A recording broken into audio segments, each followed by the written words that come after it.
Thank you, Madam Acting Deputy President. As a servant to the people of Queensland and Australia, I'll discuss collapses already underway, and none of them involve a climate collapse. Firstly, the economic collapse. In the name of unsubstantiated climate alarm, the Howard Anderson Liberal Nationals government, starting in 1996, colluded with the states to deceitfully bypass the Constitution to steal farmers' property rights to comply with the UN's Kyoto Protocol. It concocted Australia's first major party emissions trading scheme, a carbon dioxide tax to comply with UN dictates. It introduced the renewable energy target that grew to now cost Australians an additional $13 billion each year, every year, above and in additional to their electricity costs, again to comply with UN dictates.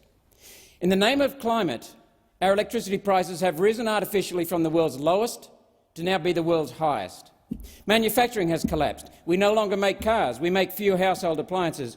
We make no manufacturing tools crucial for our security. Agriculture is being hammered. The Liberal National Energy Minister, Angus Taylor, openly states he has fears for electricity prices, reliability and grid stability. Under this budget's dreamy forecast, bets on hydrogen and continued subsidy of expensive unreliables like wind and solar, we're enduring a manufacturing collapse and we face economic collapse. The second collapse, the collapse of science. Here are some facts. Firstly, on Monday, 26 September 2016, the CSIRO confirmed that it has never stated that carbon dioxide from human activity is a danger and said it never will.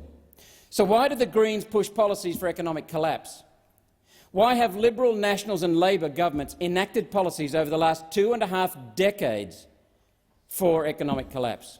Secondly, on Wednesday, the 10th of May 2017, in this building, the CSIRO admitted that today's temperatures are not unprecedented.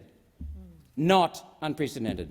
That means we didn't cause the current mild cyclical warming that ended around 1995. So why did the Greens push policies for economic collapse? Why have Liberal, National and Labor governments for the last 2.5 decades driven economic collapse?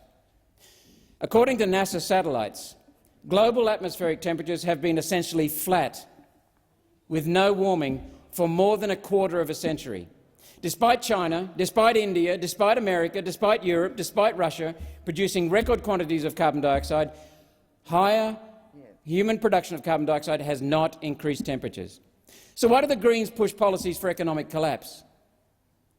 Why have Liberal, National, Labor governments driven for the last 2.5 decades economic collapse? Following the global financial crisis, most nations were in recession during 2009.